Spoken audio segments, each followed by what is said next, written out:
California are arriving in Texas to survey the damage caused by the catastrophic flooding that has killed more than 120 people. Joining the president and the First Lady is Homeland Security Secretary Kristi Noem, Texas Governor Greg Abbott, Senator John Cornyn, and Senator Ted Cruz. Earlier, Governor Abbott announced the federal government has added more counties to President Trump's major disaster declaration. This means that qualifying Texans who suffered damages from the floods can apply for grant funding to assist with repair and recovery expenses. Rescue crews from out of state are stepping up in Kerrville, Texas. They were helping local responders today following last weekend's devastating flash floods. NTD's Andrew Thomas has the latest on the aftermath of the disaster that killed more than 100 people. A rescue task force from Nevada was on the ground in Kerrville, Texas today. A dozen states have dispatched search teams to Kerr County. It's where the majority of victims were killed when heavy rains escalated into floods in the early hours of July 4th. First responders from Louisiana joined the effort, launching a boat into the Guadalupe River in Kerrville to search for the missing. At least 120 people have been killed. At least 96 people, including 36 children, died in Kerr County. 161 people remain unaccounted for. The dead included 27 campers and staff members from Camp Mystic, an all-girls Christian summer retreat on the banks of the Guadalupe. Kerr County lies in what is known as Flash Flood Alley, a region in central Texas that has seen some of the country's deadliest floods. Andrew Thomas, NTD News. Residents in central Texas are seeking assistance from FEMA and other government agencies following the devastating floods. Locals in Kerrville told their survival stories. Some considered whether officials could have done things differently ahead of the disaster. NTD's Andrew Thomas has more on how Texans are dealing with the aftermath. Air Force veteran Dean Burke woke before dawn on July 4th to find his trailer flooding in Kerrville, Texas. He woke up his wife and then opened the door. Floodwater poured in. We walked in water out of our trailer, and it was up to here. Yeah, we almost drowned. Burke was one of several residents seeking assistance at a disaster recovery center opened yesterday. Volunteers and staff from the Texas Division of Emergency Management, FEMA, and the Small Business Administration set up desks in a local church. Retired psychologist Carol Clark Yeoman said there was an advisory before the floods hit. We got a warning, but we get flash flood warnings every now and then. I mean, you know, and it's kind of like, oh, well, okay, it's going to rain. And I don't think people took it seriously. Nobody expected this at all. And there was no siren. They're talking about getting sirens. Rachel Vickers has run a window cleaning business with her husband since 1989. The 68-year-old is reluctant to cast blame for the disaster. I mean, it was at 2 feet, and then all of a sudden it was 26 feet. And you're going, whoa! And it was kind of like a brick wall was coming towards you, and you can't do anything about that. Homeland Security Secretary Kristi Noem held a meeting yesterday about overhauling FEMA. Noem said streamlining disaster relief to the states is a top priority. Andrew Thomas, NTD News. President Donald Trump is in central Texas today to survey damage from the July 4th flash flood that killed at least 120 people and left dozens more missing. Joining us now to discuss is political strategist Timothy Allen Simon, former Public Utilities Commissioner for California. Timothy, good afternoon to you. So from what you've seen so far, how would you personally assess the federal, state, and local response to the Texas floods? Well, I think the response has probably been as expected because of the difficulty in the terrain, the lack of certain communication capabilities in certain areas that some feel led to not an appropriate evacuation effort before the Guadalupe River rose, I should say 26 feet. It's to be seen.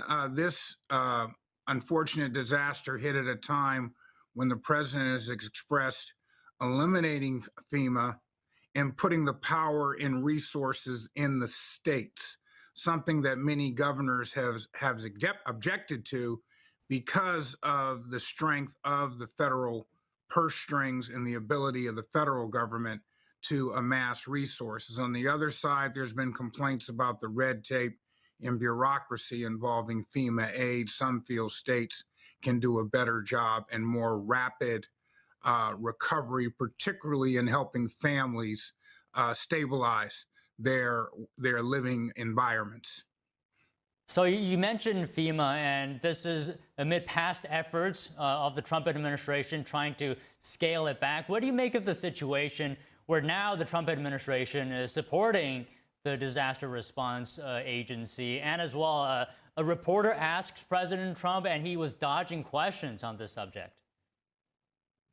Well, what we've learned in the second Trump administration is that it basically is whatever President Trump feels a situation is at that time.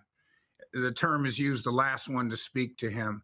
So unfortunately, the victims and those who are in most need do not have the level of certainty. Now, in all fairness, the president did state shortly after the disaster that the administration will be there for Texas.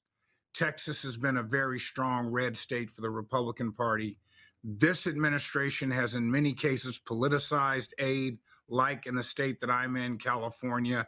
I do expect that the president will follow through on all that is needed to bring recovery to this Texas Hill Country. But in the long run, I think we're going to see major changes to disaster recovery in this country. Okay, I'll ask another thing, Timothy. Some lawmakers are linking President Trump's cuts to the National Weather Service to the disaster. So Senate Minority Leader Chuck Schumer demanded that administration conduct an inquiry into whether staffing shortages contributed to the catastrophic loss of life. What is your view on this? Do you believe that cuts had any material impact on the quality of forecasting in this case? I think it's a formidable allegation that should result in congressional inquiry and an independent review. You know, we're talking, you know, a massive loss of life, something that some say could have been prevented with the proper type of response system in place. I think it was the lieutenant governor that stated Israel has a very robust siren system when they're under attack. So I do think it's worthy of Congress to investigate our disaster response capabilities that clearly could use improvement. I think both sides of the aisle share that feeling, and I think Minority Leader Schumer is on the right track in pushing forward to an inquiry to get more information, because with information you can do better.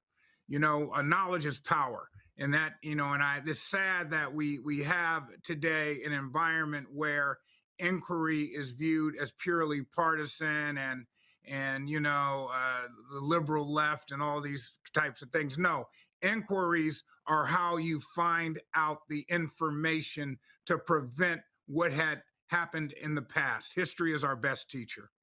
Okay, speaking of both sides of the aisle, let me bring in the other side of the argument, and maybe we can get your comments on that. White House Press Secretary Caroline Leavitt says blaming President Trump for these floods is a deprived lie, and President Trump also saying this is a once-in-200-year event. So how can you even prepare for that? Well, it is what we call in the law force majeure, an act of God. But this region of Texas has had incidences where the river has risen and even has caused fatalities. So this is not something new. And as I understand it, certain members, and I believe Texas will be having a special legislative session, are begging the question, is this an area where camps should occupy if it's under a continuous threat of the Guadalupe River rising the way it did?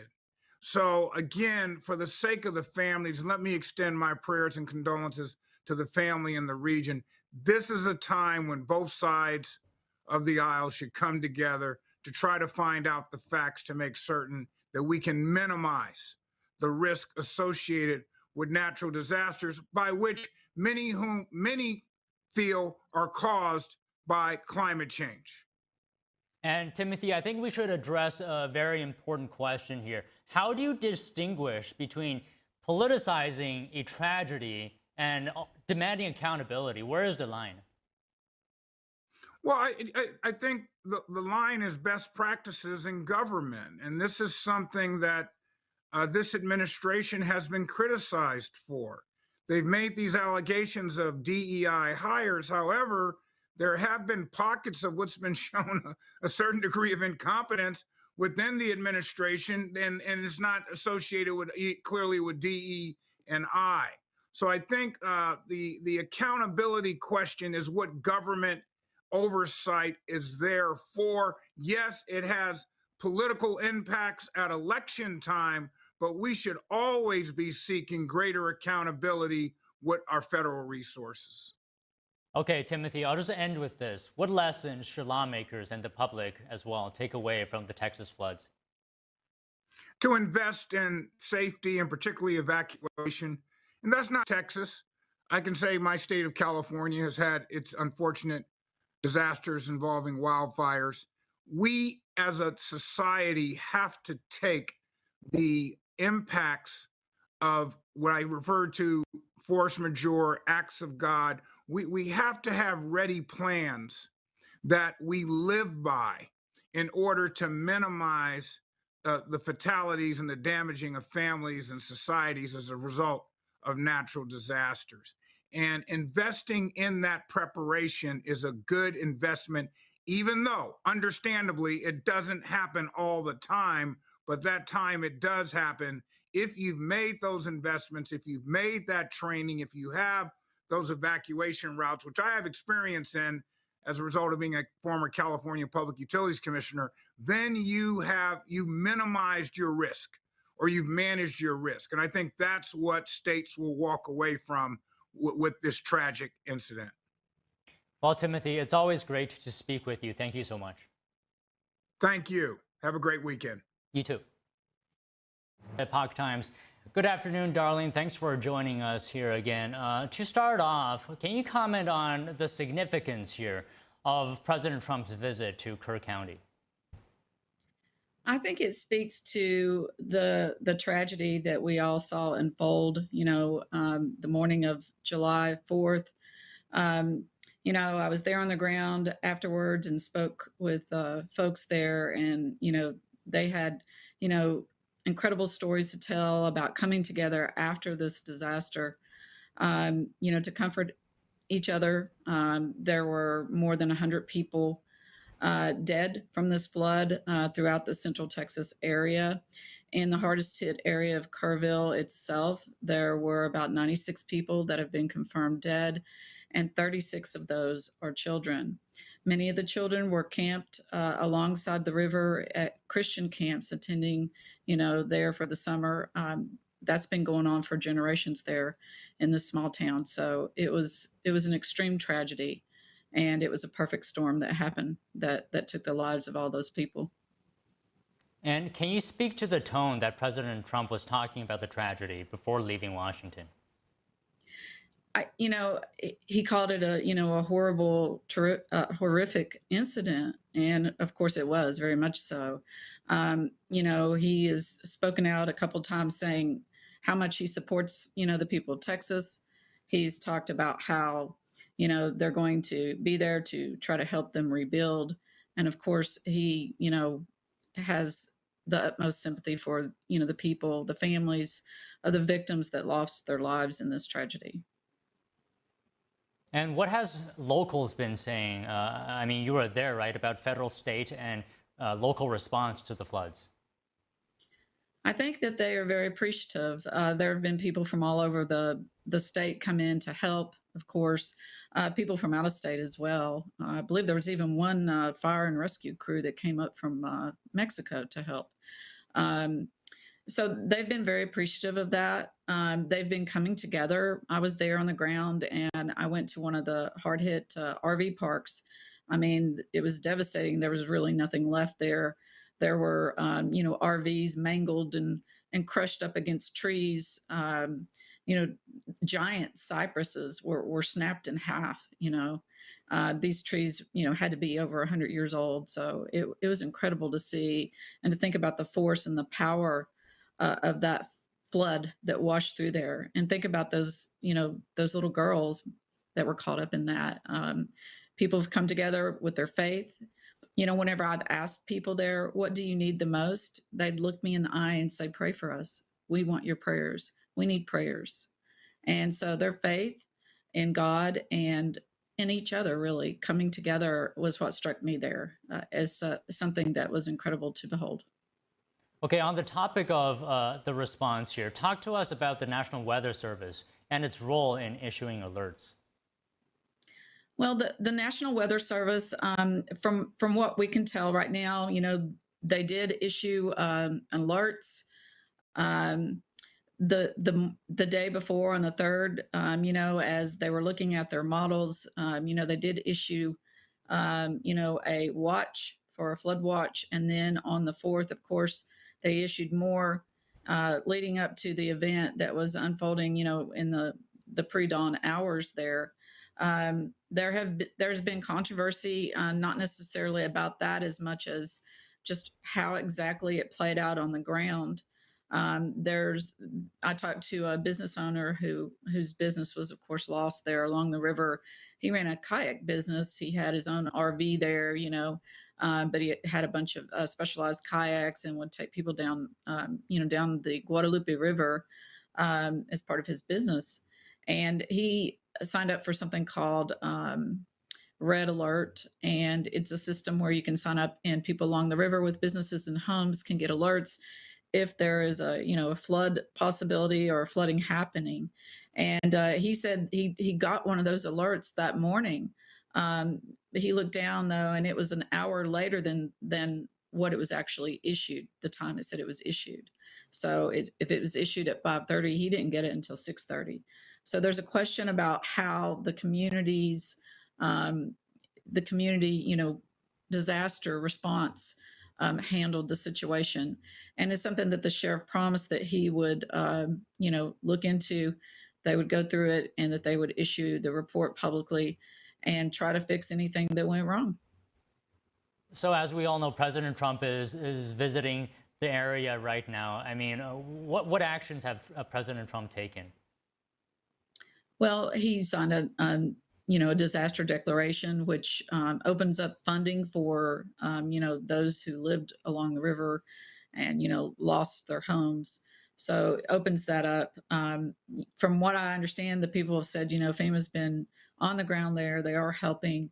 I haven't heard any complaints about that. So it seems like that part is running smoothly. Now, there is a question about the business owners there. A lot of them got hit. And I know the one business owner with the kayaks I talked to, he's like, I need help. He's like, we all need help here. So the businesses, they're not, they're kind of in one of those gray areas. So I think, whatever help people could give to them to help rebuild, of course, is going to go a long way because, that's their livelihoods as well. The town's about 25,000 people. So you can imagine, even one business is probably, if it can't get back up and going, how that's going to impact everybody there. That's always interesting to me. You're talking about locals saying, pray for us. And you're mentioning this business owner talking about recovery efforts. Can you expand a bit more? Are there any more you can tell us about the public mood recovery efforts in Central Texas? Everybody I talked to at one point, it's like their voices were breaking and they were on the verge of tears. I spoke to a gentleman a couple days back that told me an incredible story that we wrote about. He's a business owner, has a property overlooking the Guadalupe River. It's probably about 30 feet up. I mean, if you're down there at the river and then looking up, you can imagine just, tilting your head like a 45-degree angle. And that's kind of where his business would have been from the ground looking up there.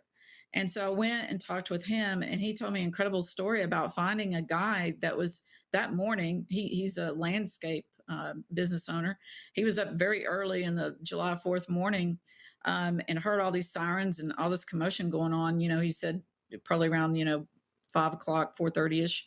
And he went outside and saw water, unbelievably, in the backyard of where